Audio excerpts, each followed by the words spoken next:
La posición bíblica frente a la política. Juan capítulo 6, verso 14. Leamos. Aquellos hombres entonces, viendo la señal que Jesús había hecho, dijeron: este verdaderamente es el profeta que había de venir al mundo. Lean ustedes. Pero entendiendo Jesús que iban a venir para apoderarse de él y hacerle rey, volvió a retirarse al monte él solo. Oremos.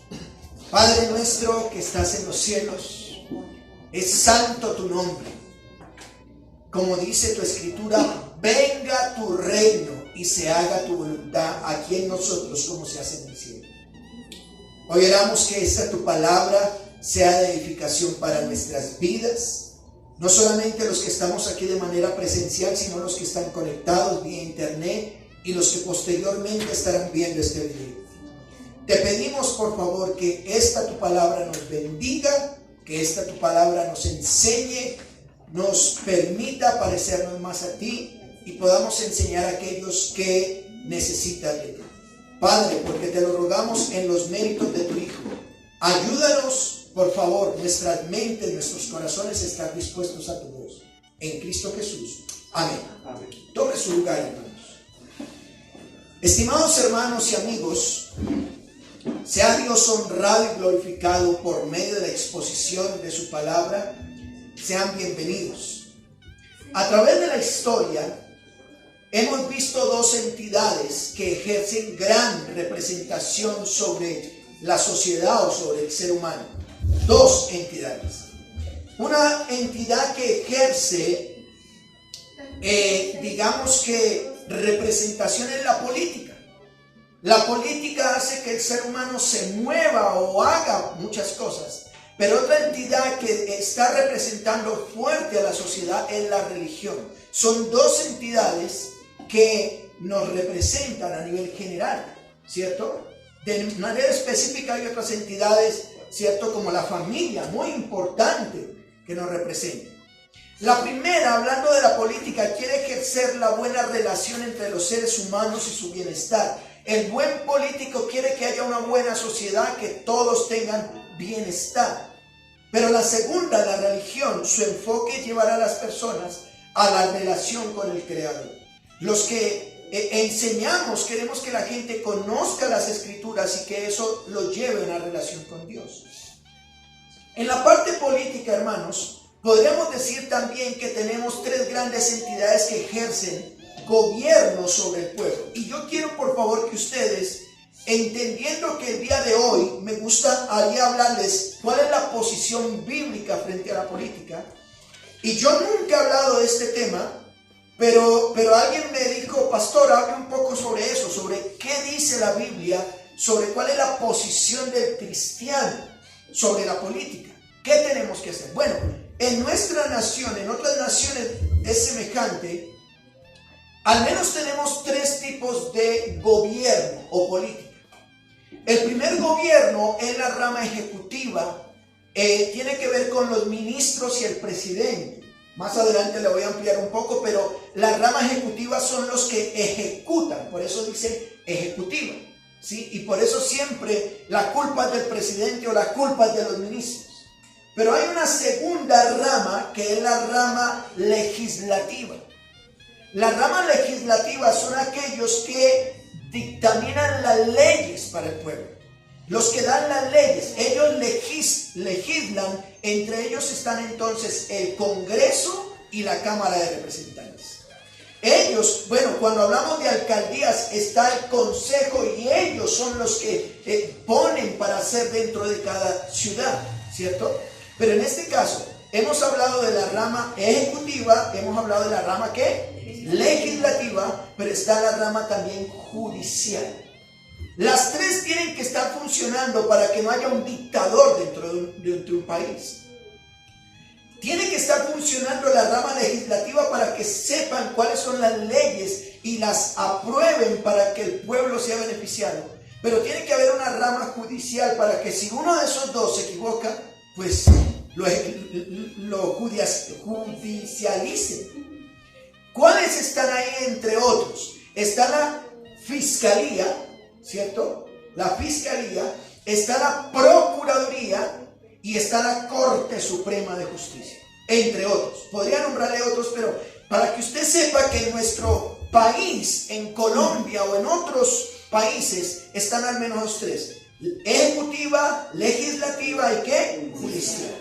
Teniendo claro lo anterior, debemos entender que por esta época, luego ya de haber elegido los que legislan, en el mes de marzo nosotros elegimos los que van a legislar, ¿cierto? El Congreso y la Cámara. Estamos a muy poco tiempo de elegir a los que van a ejecutar esas leyes. Escuchen esto.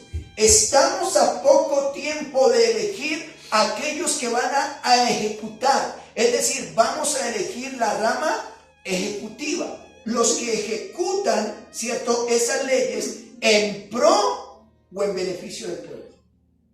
¿Sí? O en beneficio o en prejuicio del pueblo. Debemos entender, hermanos, que la inclinación siempre del ser humano se enfoca a pensar que a través de los beneficios que recibe va a obtener la felicidad que quiere. Por esta época muchos vienen: este es el beneficio, este es el beneficio, este es el beneficio, y el pueblo generalmente dice: soy feliz con ese beneficio.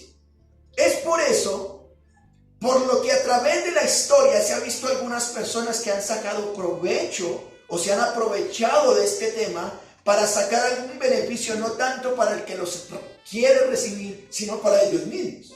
Por eso hemos encontrado a través de la historia personajes como Hitler, por ejemplo, o Stalin, ¿cierto? O no muy cercano a lo que está ocurriendo en nuestro país vecino, ¿cierto? Dictadores que prometen, pero luego el pueblo no lo recibe y son ellos los beneficiados.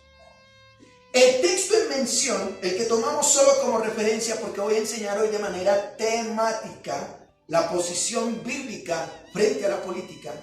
El texto en mención, vayan a Juan capítulo 6, nos dice estas palabras, hermanos. Cómo el pueblo, luego de haber recibido alimento de parte del Señor, Juan capítulo 6 nos dice que el Señor había alimentado más o menos más de 5,000 personas.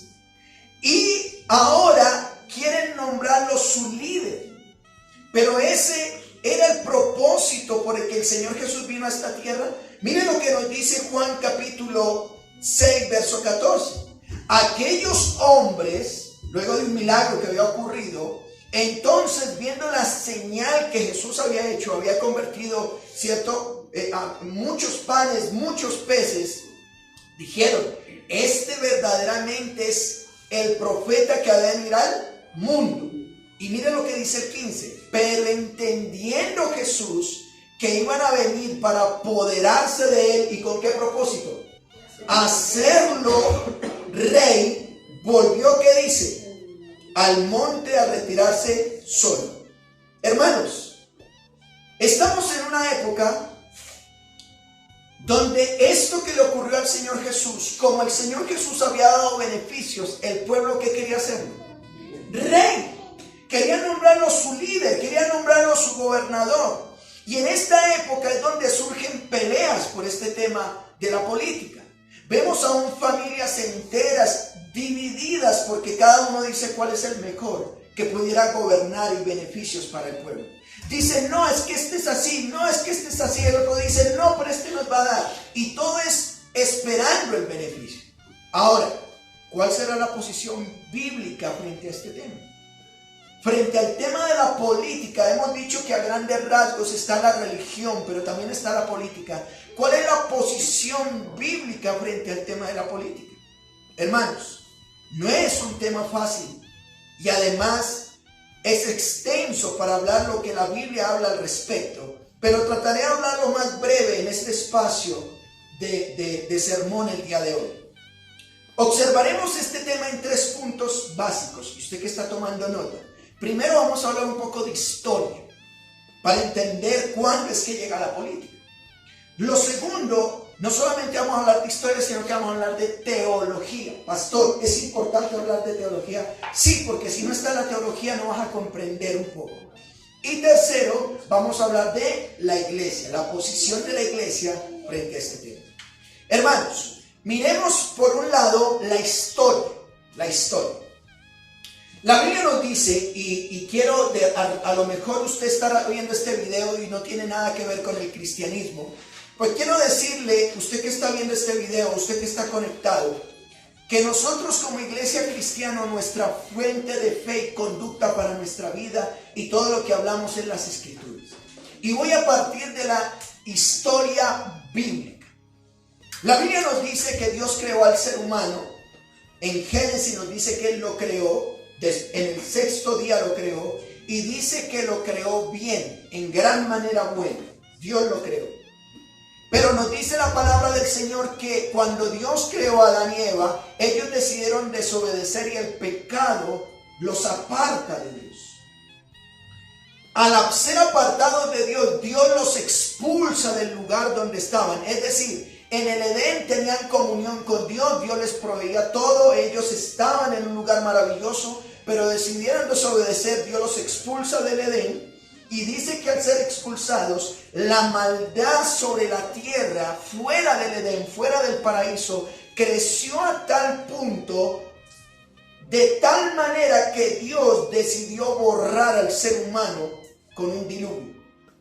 Dios vio sobre los hombres que había mucha maldad y habló con un hombre llamado Noé. Solo Noé y su familia lograron entrar a una arca. 8 personas estando en el arca. El resto de la humanidad, ¿qué pasó? Murió. Todos murieron.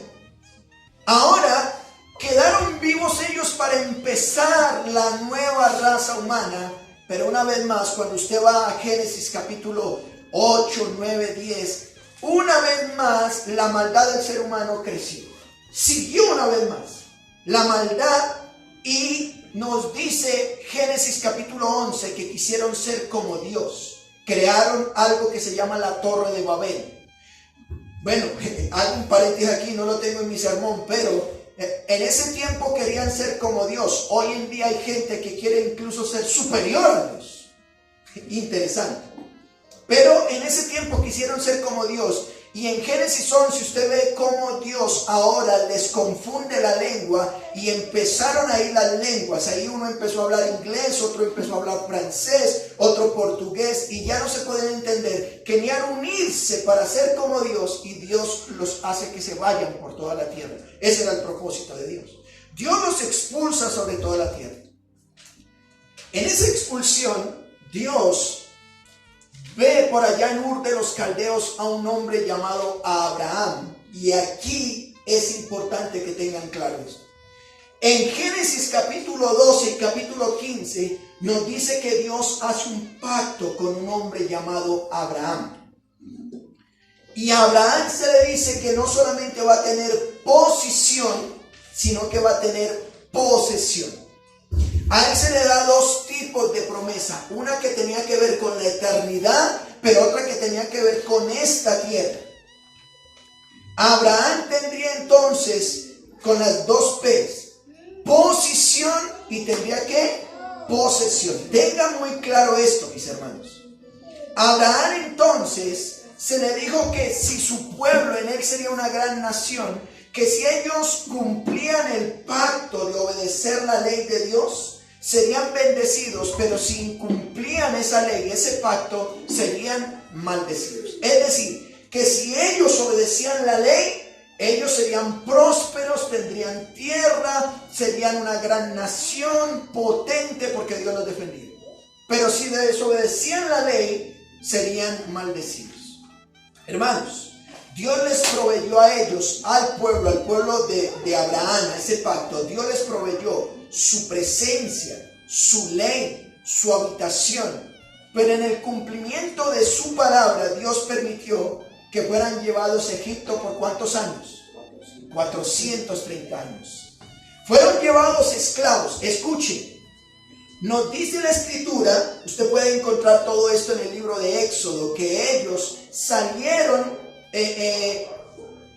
luego de que Abraham les hubiera llevado la promesa. Ellos fueron llevados esclavos a Egipto y estando en esclavos de Egipto, igualmente en el cumplimiento de su palabra, lo va a encontrar en Génesis 15, salieron en libertad para ocupar el lugar que Dios tenía preparado para ellos. Algo que para un judío, más adelante les explico el término judío, significaba la tierra prometida. La tierra prometida. Entonces vamos en la historia.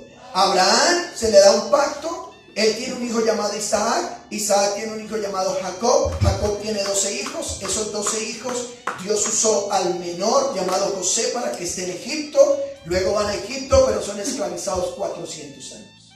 En esos 400 años Dios ahora permite en el cumplimiento de su palabra que salgan libres, ¿cierto? Para llevarlos a la tierra que Él les había dado. Hermanos, ya teniendo en medio del desierto, Dios les da las leyes y Moisés, recordando a los que iban a entrar a la tierra prometida, les dice esto. Vayan conmigo por favor a Deuteronomio 17:14.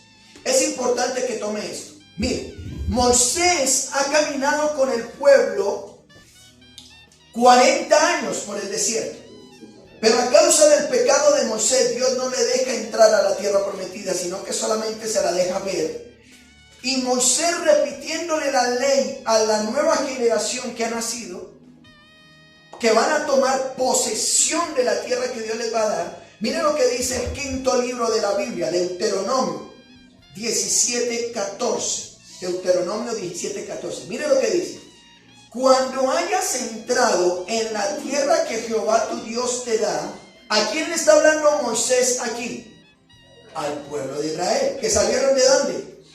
De la esclavitud en Egipto. ¿Qué les está diciendo Moisés? Les está recordando la ley y miren lo que dice. Cuando hayas entrado en la tierra que Jehová tu Dios te da y tomes ¿qué? Posesión de ella y habites. Y miren lo que dice, el pueblo dice, y digas, pondré un rey sobre mí. ¿Nota? No era Dios que dijo, pondré un rey sobre ti, sino que cuando ellos entraran a tomar posesión de la tierra que Dios les daba, ellos iban a decir, pondré un rey sobre mí. ¿Cómo? Como todas las naciones que están a los alrededores. Verso 15 de Deuteronomio 17 dice, ¿qué les dice Dios? Ciertamente pondrás por rey sobre ti al que Jehová tu Dios escogió. Tengan claro eso, hermanos. Es decir, en la ley de Moisés, en Deuteronomio, Dios es soberano. Dios es omnisciente, Él lo sabe todo. Dios sabía que cuando el pueblo tomara posesión, ellos iban a querer rey. Así que Dios les dice, cuando ustedes tomen posesión y digan que alguien me gobierne, bueno, el que los gobierne no sea como ustedes quieren, sino como yo quiero, como el que yo escogiera de sus hermanos, dice ahí. Pondrá rey sobre ti, no podrás poner sobre ti a un hombre extranjero que no sea tu hermano. Verso 16 de Deuteronomio 17, mire lo que dice. Pero él no aumentará para sí caballo ni hará volver al pueblo a Egipto con el fin de aumentar caballos, porque Jehová los ha dicho. No volváis nunca por ese camino. Subraye esto, ni tomará para sí muchas mujeres. Miren que Dios ya le había dado las condiciones de este rey. ¿Con qué propósito? Para que su corazón no se desvíe. Ni plata ni oro montarán para sí en abundancia. Y cuando se siente sobre el trono de su reino, entonces mire la condición para este nuevo rey. Escribirá para sí en un libro una copia ¿de qué? De esta ley, del original que está al cuidado de los sacerdotes. Y lo tendrá consigo y leerá en él todos los días de su vida para que aprenda a temer a Jehová su Dios. Para guardar todas las palabras de esta ley y los estatutos, para ponerlos ¿qué? Por obra. Amados hermanos, Dios les había dicho, ustedes van a tener el deseo de alguien que los gobierne.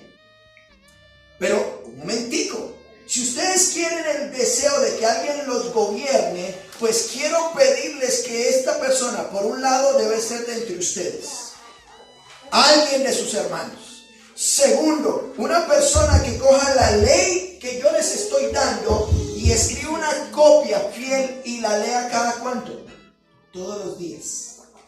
No tome para sí muchas mujeres este rey porque le van a desviar su corazón. Recuerden lo que pasó con Salomón, desviaron su corazón. Pero lo otro que dice que él la leerá todos los días para que no se eleve su corazón sobre sus hermanos, dice el verso 20, y se aparte del mandamiento a diestra ni a siniestra, a fin de que prolongue sus días en su reino, él y sus hijos en medio de Israel. Así que, mis hermanos, estoy en la historia. La historia nos dice que aquí hay una ley donde Dios le dice, mire, ustedes un día van a anhelar que alguien los gobierne. Ustedes van a anhelar que alguien los represente. Pues ya les estoy dando las condiciones por si ustedes quieren que alguien los represente, para que Él entonces no se aparte de mí. Dios en su soberanía ya les había advertido al pueblo que muy seguramente pedirían a alguien quien les gobernara, pero Él ya les ha dicho las condiciones. Luego de ocupar la tierra prometida, sigo en la historia, ellos ocupan la tierra prometida y siendo gobernados por jueces. Aquí está un texto. Vayan a 1 Samuel capítulo 8. Mírenme acá, sigo en la historia. El pueblo de Dios ya habían recibido una ley. Un día iban a anhelar rey. Pero cuando tomaran posesión de la tierra, miren lo que nos dice, estando ya en el lugar que Dios les había dado, aparece entonces 1 Samuel 8. Miremos lo que dice 1 Samuel 8, verso 1. Aconteció que habiendo Samuel envejecido, puso a sus hijos por jueces sobre Israel. Yo quiero llamar la atención a esto. Mírenme acá, sigo en la historia y sobre todo usted que me está viendo en este video. La Biblia nos dice que cuando el pueblo de Israel entró a la tierra prometida, tomó posesión del lugar que Dios le había dado. Y posición y posesión, ellos no eran gobernados por nadie, eran gobernados no por nadie, sino que tenían a Dios con su palabra y eran gobernados por algo que llaman jueces, que dictaminaban, jueces. Pero teniendo la época de los jueces, miren lo que dice entonces el verso 2 de 1 Samuel 8. Y el nombre de su hijo primogénito fue Joel. Bueno, Samuel había envejecido. Y el nombre de su segundo Abías. Y eran jueces. ¿En dónde? En Berseba. Estoy en 1 Samuel 8:3. ¿Qué pasó con los hijos de Samuel? No anduvieron los hijos por los caminos de su padre. Antes se volvieron tras la avaricia. ¿Nota? Dejándose sobornar y pervirtiendo ¿qué? El derecho. Nota, había un buen juez llamado Samuel. Samuel había tenido unos hijos y esos hijos ahora no anduvieron conforme al mandato de Dios, sino que se dejaron ¿qué? Sobornar y andaron conforme a su derecho. Ahora, verso 4 de 1 Samuel 8. Entonces, todos los ancianos de Israel se juntaron y vinieron a Ramá para ver a Samuel y le dijeron, he aquí, tú has envejecido y tus hijos no andan en tus caminos. Por tanto, miren aquí ya lo que Dios les había hecho en Deuteronomio. Por tanto, constitúyanos ahora ¿qué? Un rey que nos juzgue como tienen todas las naciones. Aquí ellos eran gobernados por jueces, ¿cierto? De manera equilibrada, pero ellos dijeron, no, queremos que nos gobierne uno. Queremos que nos pongas un rey conforme a las otras naciones. Verso 6 de 1 Samuel 8. Pero no agradó a Samuel esta palabra que dijeron, danos un rey que nos juzgue. Y Samuel, ¿qué hizo? Como buen hombre de Dios, ¿qué hizo? Vayan conmigo, por favor. Oró a Jehová. Y el verso 7, miren lo que dijo. Dijo Jehová a Samuel, oye la voz del pueblo en todo lo que te digan, porque no te han desechado a ti, sino que a mí ¿qué? Me han desechado para que no reine sobre ellos. ¿Notan? Dios le dice a Samuel, mire Samuel, óyelos, porque el hecho de que ellos me pidan que yo les dé un rey, no te están rechazando a ti, me están rechazando a mí. Y aquí quiero llamar la atención. Hoy en día tenemos personas que no quieren ser gobernados por Dios, quieren ser gobernados por un hombre, por una persona. que los defienda como las otras naciones, que los represente. Y es lo que está pasando aquí. Dice una vez más el verso 6, pero no agradó a Samuel esta palabra que dijeron, danos un rey que nos juzgue. Y Samuel oró a Jehová, y Jehová dijo a Samuel, oye la voz del pueblo en todo lo que digan, porque no te han desechado a ti, sino que a mí me han desechado para que no reine sobre ellos. Verso 8, conforme a todas las obras que han hecho desde el día que los saqué de Egipto hasta hoy, ¿qué dice? Dejándome a mí, ¿y qué dice? Y sirviendo a otros dioses ajenos. Así hacen también contigo. ¿Qué hace Dios? Hablándole a Samuel. Dice, ahora, miren el verso 9 del capítulo 8. Ahora pues, oye su voz, mas protesta solemnemente contra ellos. Y muéstrales cómo les tratará el rey que reinará sobre ellos. Noten, Dios les dice, pues ustedes están duros de corazón, no quieren que yo los gobierne, pues díganles que sí les voy a dar un rey, pero díganles, mire, esto es lo que va a hacer ese gobernador sobre ustedes. Mire lo que dice el 10. Y refiriéndole Samuel todas las palabras de Jehová al pueblo que le había pedido rey, dijo pues, así hará el rey que reinará sobre ustedes. Tomará sus hijos, subraya la palabra hijos, ese rey tomará sus hijos y los pondrá en sus carros y en su gente de a caballo, para que corran delante de su carro. Y nombrará para sí jefes de miles, de jefes de 50, ¿cierto? Los pondrá a sí mismo a que aren sus campos. Los pondrá no solamente, tomará a sus hijos, sino que los pondrá a trabajar. Y siguen sus a que hagan sus armas de guerra y los pertrechos de sus carros. Verso 13, ¿qué más haría ese rey? Miren. Tomará también a vuestras hijas para que sean ¿qué? Perfumadoras, cocineras y amasadoras. Asimismo tomará lo mejor de vuestras tierras y vuestras viñas y de vuestros olivares y los dará a sus siervos. Diezmará tu grano, vuestro grano y vuestras viñas para dar a sus oficiales y a sus siervos. Miren lo que dice el verso 16, léalo conmigo. Tomará también ¿qué? Vuestros siervos y vuestras siervas, vuestros mejores jóvenes y vuestros asnos, y con ellos hará sus obras. Diezmará también vuestros rebaños y seréis sus siervos. ¿Notan? ¿Qué haría ese gobernador sobre el pueblo? Le dice, bueno, ustedes lo están pidiendo, me rechazaron a mí. Pues ese hombre lo primero que va a hacer es quitarles sus posesiones, les va a quitar su posición y los va a poner a trabajar. A sus hijas las va a poner a que ellas perfumen en los lugares. Pero como me gusta el verso 8, el 18, por favor. En otras palabras, pero no sé qué. Miren lo que dice el verso 18. Y clamaréis aquel día a causa de vuestro rey que os habréis elegido. Y miren la terrible noticia. Mas Jehová no responderá en aquel día. Pero el pueblo no quiso oír la voz de Samuel y dijo, no, sino que habrá rey sobre nosotros. Y nosotros seremos también como todas las naciones, y nuestro rey nos gobernará y saldrá delante de nosotros y hará nuestras guerras. Y oyó Samuel todas las palabras del pueblo y las refirió a los oídos de Jehová. Y Jehová dijo a Samuel, ¿qué le dijo, hermanos? Oye su voz y pon rey sobre ellos. Entonces dijo Samuel a los varones de Israel, idos cada uno a vuestra ciudad. ¿Notan, hermanos? Hubo una época en la historia bíblica que el pueblo de Dios ya no quiso ser gobernado por Dios, sino por ¿quién? Por un hombre. Y Dios les dice, pues bueno, ustedes confían en un hombre, pues ese hombre va a ser con ustedes. Los va a expropiar. Les va a pagar menos sueldo. Va a hacer con ustedes lo que quiera, pero después no se quejen. Después no digan, Dios, este está haciendo esto. Pues ya no les voy a escuchar por la necedad de su corazón. Amados hermanos, alcanzamos a notar todo lo que este capítulo nos dice. Israel no quiso ser gobernado por Dios, sino por hombres. Y aquí, en la historia bíblica, es donde arranca algo que se conoce como la monarquía. Los reyes, la monarquía.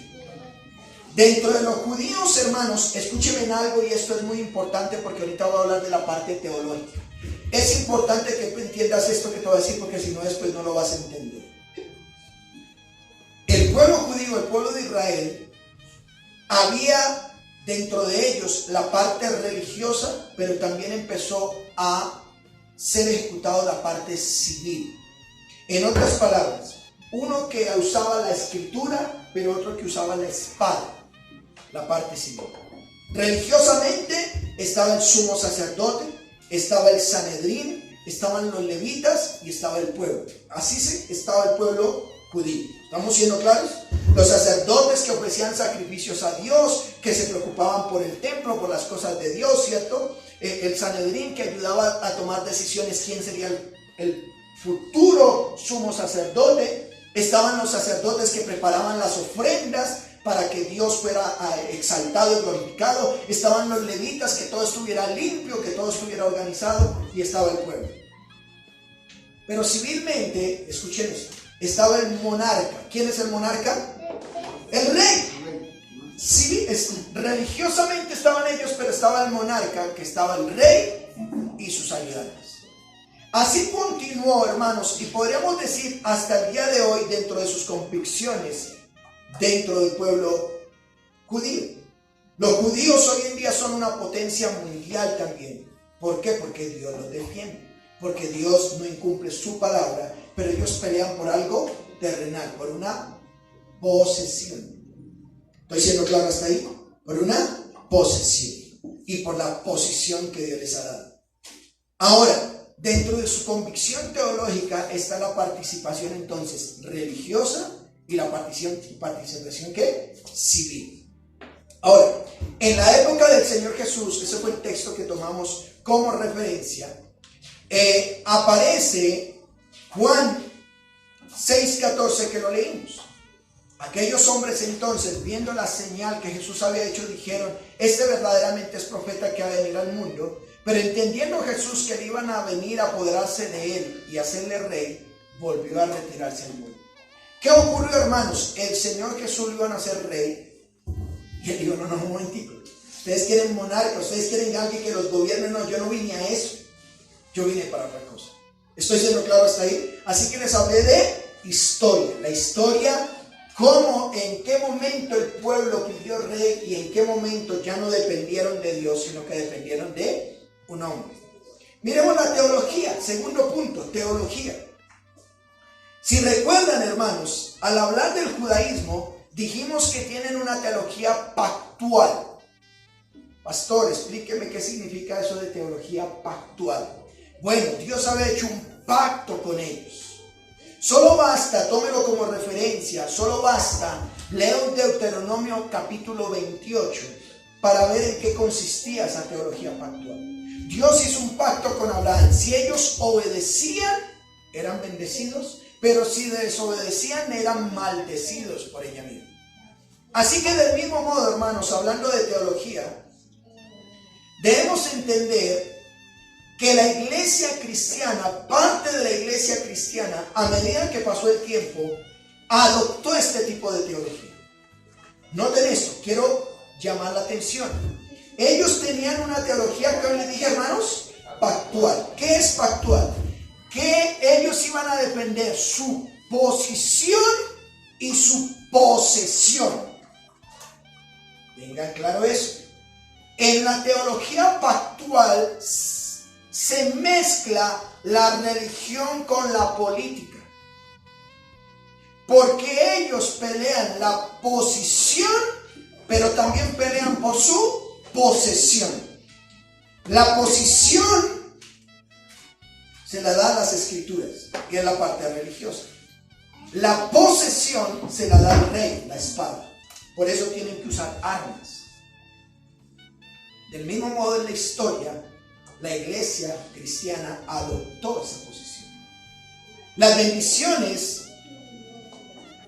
hay alguna, dentro de la iglesia cristiana, dicen que las bendiciones se reciben por mérito o por obras.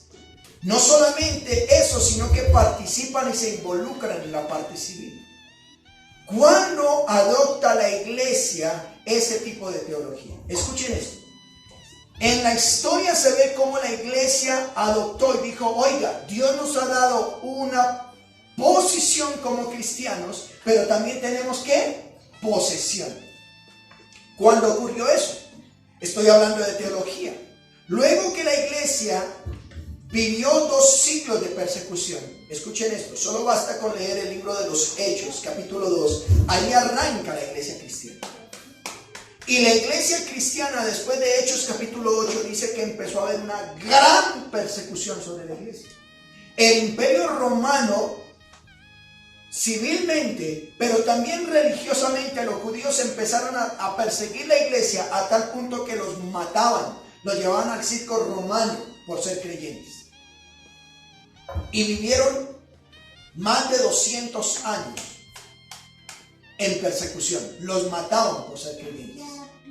Pero escuchen, hermanos, en el siglo III aparece en la historia un emperador romano, siendo el emperador del momento, llamado Constantino.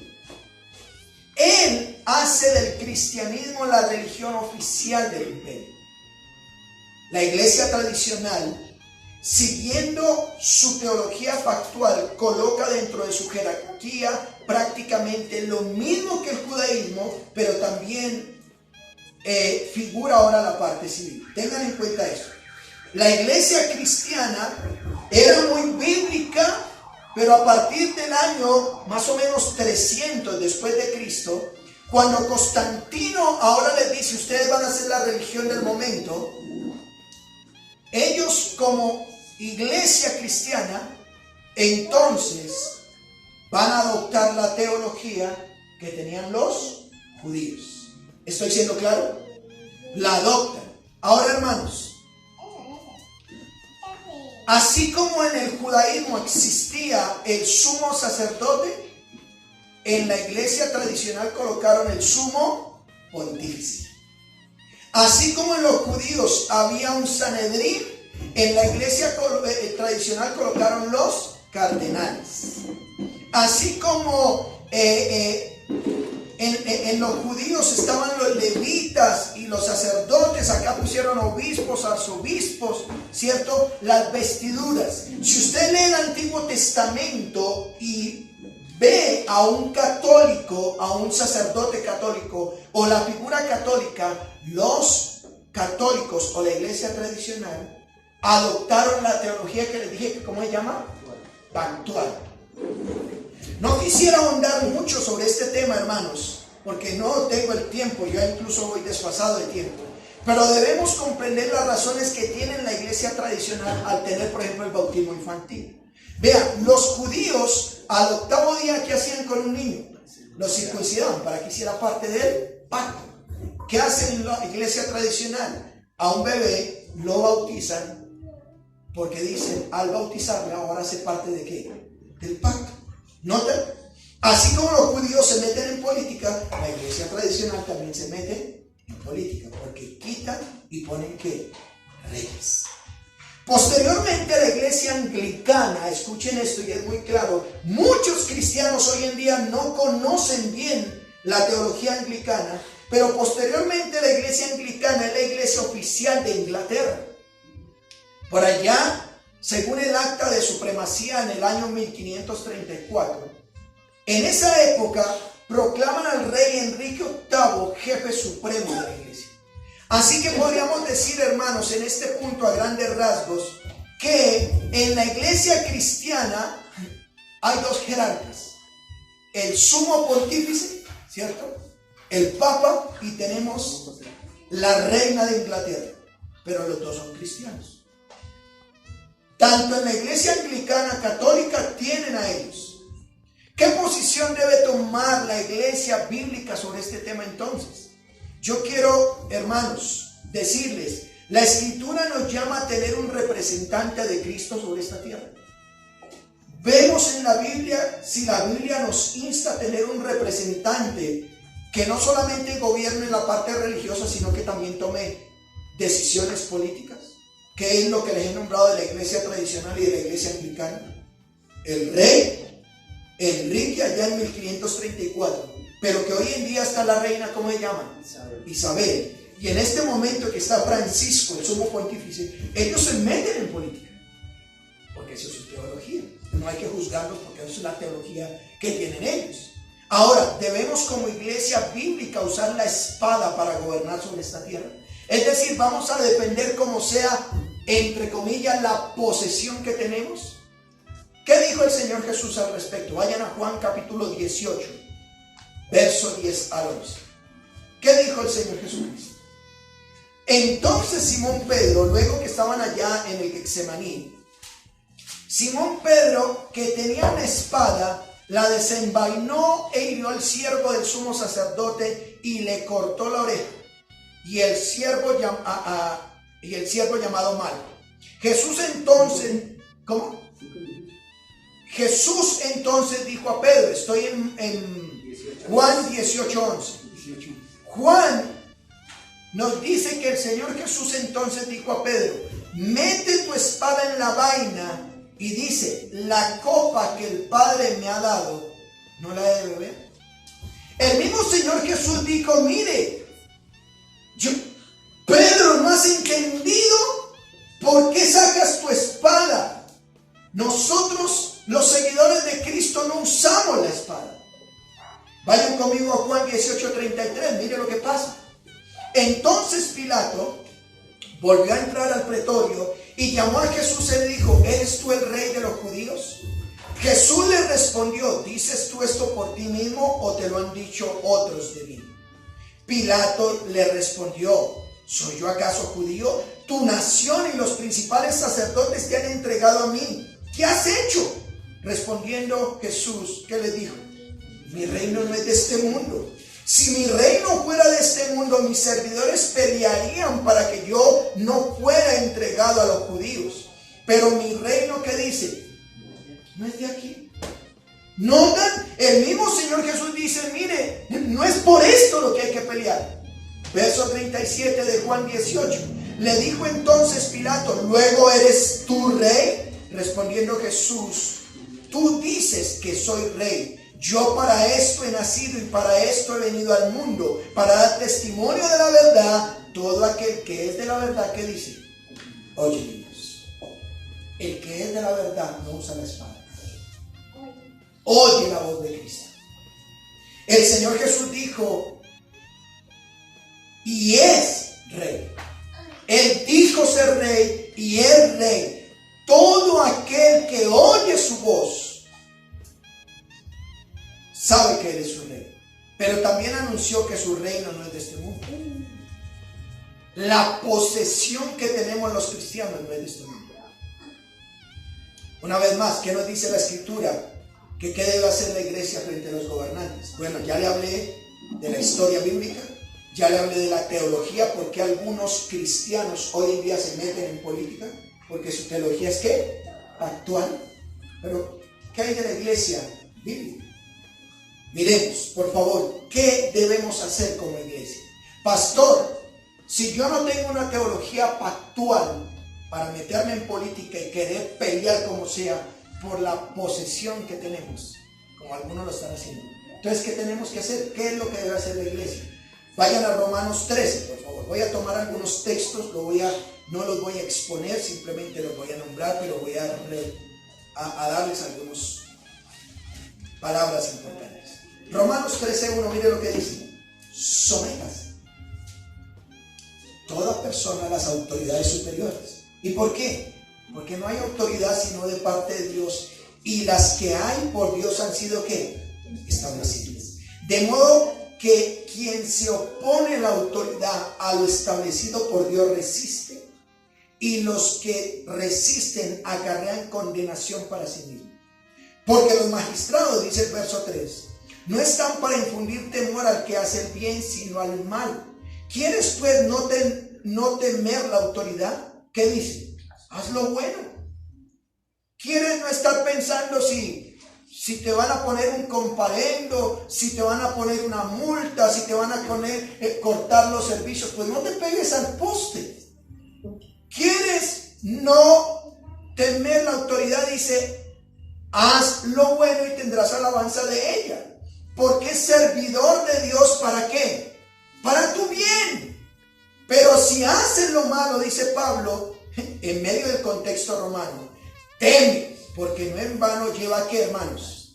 La espada. La política lleva espada, por eso castiga. Pues es servidor de Dios, vengador para castigar al que hace lo malo. Verso 5 de Romanos 13. Por lo cual es necesario estarle, ¿qué? Sujetos. ¿Cuál es la posición del cristiano? Está sujeto a las autoridades. No solamente por la razón del castigo, sino también por causa de la conciencia. Pues por esto pagáis también los tributos, porque son servidores de Dios que atienden continuamente a esto mismo. Ahora, mire lo que dice el verso 7. Pagad a todos lo que debáis. Al que tributo, ¿qué? Tributo. Al que impuesto, impuesto. Al que respeto, respeto. Y al que honra, honra. ¿Te queda claro qué debe hacer la iglesia? Sométase, pague sus impuestos, y ahí sujeto. Tómelo como referencia a Tito 3:1. Recuérdenles que se sujeten a los gobernantes y a las autoridades, que obedezcan, que estén dispuestos a toda buena obra. Estén sujetos. Una vez más, la Biblia nos dice que debemos estar, ¿qué? Sujetos a las autoridades, sujetos a ellos. Pero mire lo que dice 1 Timoteo 2:1. 1 Timoteo 2:1. Exhorto ante todo, dice, que se hagan rogativas, oraciones, peticiones y acciones de gracias por todos los hombres, dice, por los reyes y por todos los que están en eminencia. Primero nos dice que nos sujetemos, pero por otro lado nos dice que debemos hacer como iglesia, orar por ellos. Nuestra posición cristiana es orar por estos candidatos que van a estar presentándose de manera ejecutiva. ¿Para qué, hermanos? Dice el capítulo 2, versículo 1, la tercera parte de 1 Timoteo. Para que vivamos quieta y reposadamente en toda piedad y honestidad. Porque esto es bueno y agradable delante de Dios vuestro Salvador, el cual quiere que, hermanos, todos los hombres sean salvos y vengan al conocimiento de la verdad. Con respecto a la política, ¿qué dijo el Señor Jesús a sus discípulos? Vayan Marcos capítulo 10, verso 35. ¿Qué dijo el Señor Jesús para aquellos que querían estar en eminencia? Marcos 10, 35 al 45 dice: entonces Jacob y Juan, hijos de Zebedeo, se le acercaron diciendo: Maestro, quisiéramos que nos hagan lo que te pedimos. Él les dijo: ¿qué quieren que yo les haga? Marcos 10, 37 dijo: ellos dijeron: concédenos que en tu gloria nos sentemos uno a la derecha y el otro a la izquierda. Entonces Jesús les dijo: ustedes no saben lo que piden. ¿Pueden beber del vaso que yo bebo o ser bautizados con el bautismo que yo soy bautizado? Ellos dijeron: podemos. Jesús les dijo: a la verdad, el vaso que yo bebo van a beber, y con el bautismo que yo soy bautizado seré bautizados. Y mire lo que dice Marcos 10:40: pero sentarse a mi derecha y a mi izquierda en el reino que tiene no es mío darle, sino a aquellos para quienes está, ¿qué? Preparado. Cuando oyeron los otros 10, comenzaron a enojarse contra Jacob y contra Juan. Mas Jesús llamándolo, estoy en el verso 42 de Marcos 10. Mas Jesús llamándolo les dijo: ¿saben que los que son tenidos por qué, hermanos? Por gobernantes. ¿Notan? Los que son tenidos por gobernantes de las naciones, ¿qué dice? Se enseñorean de ellas. ¿Notan? Los gobernantes se enseñorean de ellas. Y mira lo que dice: y sus grandes ejercen sobre ellas, ¿qué? Potestad. Pero la recomendación del Señor Jesús frente al tema: pero no será así entre vosotros, sino que el que quiera hacerse grande entre vosotros será vuestro servidor, y el que de vosotros quiera ser el primero será siervo de todos. Porque el Hijo del Hombre no vino para ser servido, sino para ¿qué? Para servir y dar su vida en rescate por muchos. ¿Notan? Si queremos poder en el reino de Dios, ¿cómo lo podemos conseguir? Sirviendo. Compárese esto después con Filipenses 2, siendo en forma de Dios, no es que estimó ser igual a Dios como cosa que aferrarse, sino que se hizo siervo. Ahora, yo quiero preguntarle: ¿será que eso es lo que pasa hoy en día en la política? ¿Los gobernantes se enseñorean o sirven? Se enseñorean. Eso es lo que pasa con el ser humano. ¿Qué más dijo el Señor Jesús al respecto? Tome como referencia Marcos 12:13. Le enviaron algunos de los fariseos y los herodianos para que le sorprendieran en alguna palabra. Viendo ello le dijeron: Maestro, sabemos que eres hombre veraz, que no te cuidas de nadie, porque no miras la apariencia de los hombres, sino que con verdad enseñas el camino de Dios. Y le hacen la pregunta: ¿es lícito dar tributo al César o no? Es decir, Jesús, ¿es lícito al creyente, al judío, al que cree en Dios, pagar los impuestos? ¿Daremos o no daremos? Marcos 12:15 dice: mas él, percibiendo la hipocresía de ellos, les dijo: ¿por qué me tentáis? Tráigame una moneda para que la vea. Ellos se la trajeron y les dijo: ¿de quién es la imagen e inscripción? Ellos le dijeron: de César. Respondiendo Jesús les dijo: dad al César lo que es del César, y dad a Dios lo que es de Dios. Y se maravillaron. ¿Cuál es la posición del Señor Jesús? A Dios lo que es de Dios, y al César, al gobierno, lo que es del gobierno. ¿Me estoy explicando? Amados hermanos, luego de ver la historia, la teología y la iglesia que respalda por medio del Señor Jesucristo, me gustaría entonces que podamos concluir y hacer algunas aplicaciones. Como les dije, esto era largo, pero era necesario hablarlo de esta manera. ¿Cuál es la posición como iglesia frente a la política? Escucha muy bien esto, tú que me ves, no me vayas a juzgar. Si tu teología es pactual y confías que un hombre es el que va a cambiar este mundo, adelante, hermano, persiste en ello. Defiende un político, hazle política, hazlo si es tu teología pactual. Si eres creyente y quieres hacer eso, porque tu teología es pactual, te la respeto. Porque es la teología pactual la que no solamente está en la parte religiosa, sino también está en la parte ¿qué? Civil o política. Pero si tu teología no es pactual, la pregunta es: ¿estás haciendo conforme a lo que la Escritura demanda? ¿Estás orando por los políticos? ¿Estás sometiéndote a ellos? ¿Estás haciendo lo que la ley dice? Y usted me dirá: pastor, tengo una pregunta. Si yo soy un verdadero cristiano, entonces no debo participar en política. Muy buena pregunta, gracias por eso. Pastor, estoy a punto de ir a votar por la rama ejecutiva. ¿Usted me está diciendo aquí entonces que los cristianos entonces no debemos participar en política? No he dicho eso. Bueno, la Escritura no ordena a la iglesia como conjunto a participar activamente en tal asunto. Es decir, la iglesia en conjunto como cuerpo de Cristo, no veo que Dios le haya una orden de tomar posesión y usar la espada para eso. Solo basta con el error que cometió la iglesia tradicional. Lean la historia, las famosas cruzadas. El que no creía en Cristo, ¿qué hacían? Aquí en nuestro continente, ¿qué hicieron? Lo mataron. Y por eso. Así que la iglesia no está llamada en conjunto, escuche, como cuerpo de Cristo, a participar en tal asunto. Pero escuche esto, como individuo, como persona, tú que me estás escuchando, es un deber constitucional, ciudadano, ejercer tu derecho civil.